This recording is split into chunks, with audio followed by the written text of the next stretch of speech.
Hello friends! Today I'm going to talk about how to dress modestly on a budget. And first of all, my idea on how to dress modestly is going to look a little bit different than yours. So when I'm talking about how to dress modestly, what I'm looking for in a skirt is something that is loose and goes down to my ankles. And when I'm talking about shirts, I'm looking for something that is loose, not transparent, and doesn't show too much of my chest. So here's an example of what I'm looking for when I'm looking for a shirt. This particular shirt has a very low neckline to my way of thinking, and so I paired it with a shirt that doesn't show any cleavage whatsoever.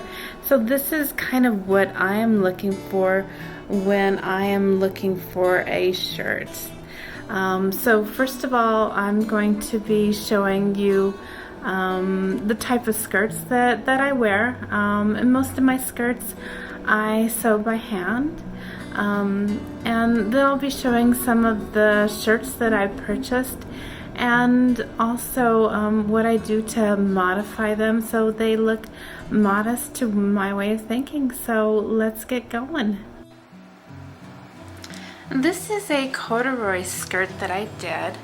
I don't know if the color is going to show up really great on camera, but it's a dark purple.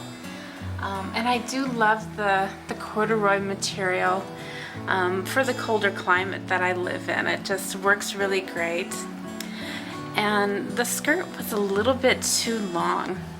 So what I did is a puffed ruffle on the bottom, and I think that creates a really interesting element to the skirt, and it's just really fun to wear.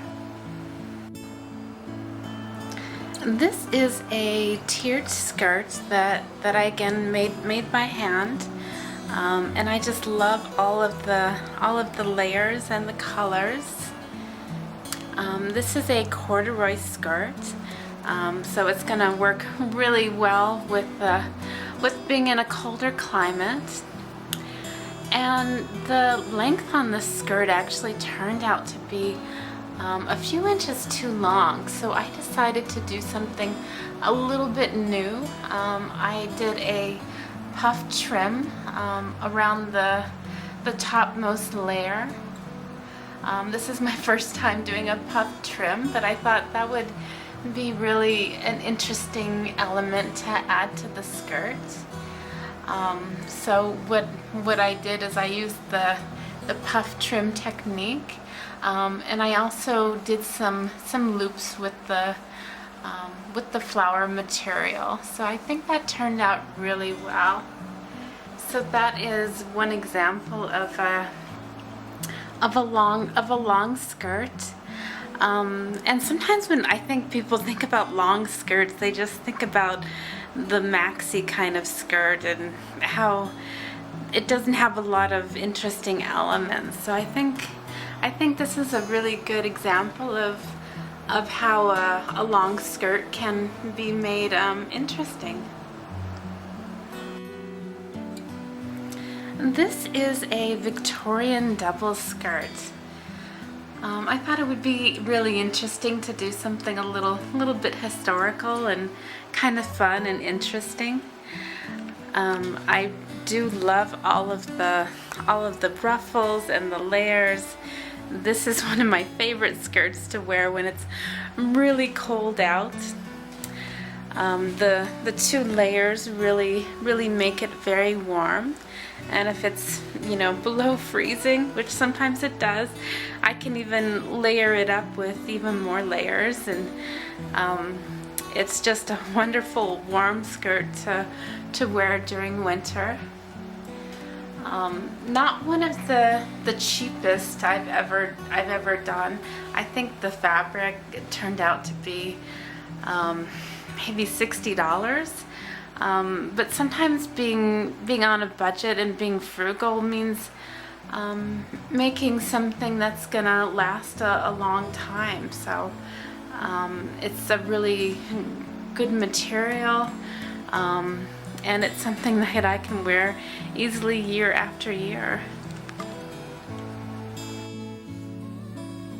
This is a shirt that I bought off of eBay, and I love the material. The material is very thick, which is going to be great because I live in a colder climate. But the neckline is a little bit off the shoulder, which is something I don't like to show. And the bottom looks really beautiful, but I didn't realize when I purchased it, it's got these holes in the bottom. So that's not good for my modest taste. And it's a little bit short. It hits right at the waistline.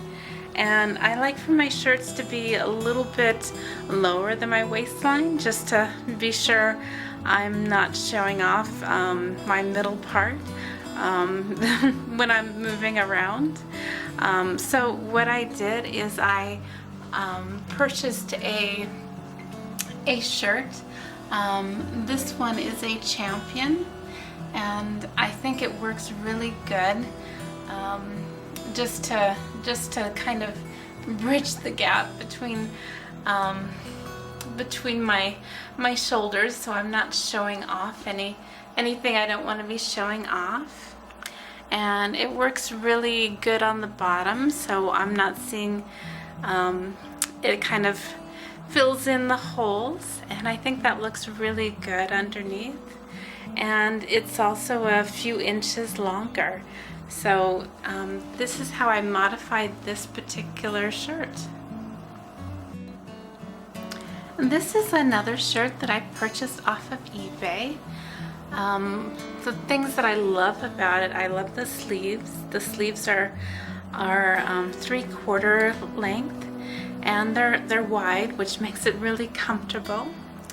And the bottom is a few inches lower than my waistband, so all that is great. And the trouble I had with this shirt is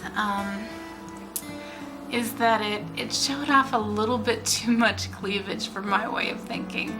So originally it was showing a very a wide V kind of neckline. So what I did on this one is I just sewed up the two ends here so that the neckline now meets as a circle. It looks a little bit wonky, a little bit, but that really wasn't a concern because it's got this bow that covers that up. So this one only took a little bit of sewing to get it to be a modest looking shirt. This is another shirt that I purchased off of eBay, and the bottom is long, which works out really good. But one of the things that is not so good is it's very thin, and when I stood in the sunshine, it showed the outline of my body, so that was not great.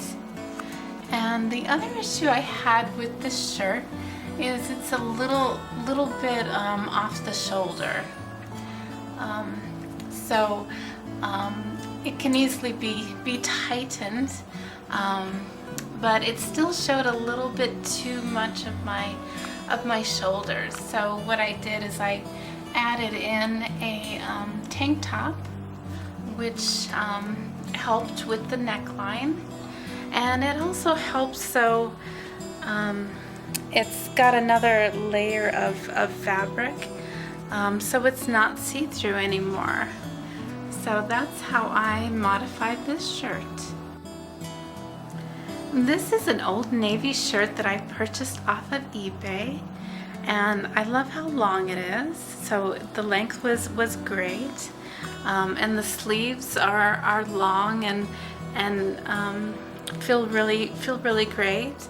But the material is just way too light, when I stood in the sunshine, it showed off my silhouette, and that's not a good modest look to my way of thinking.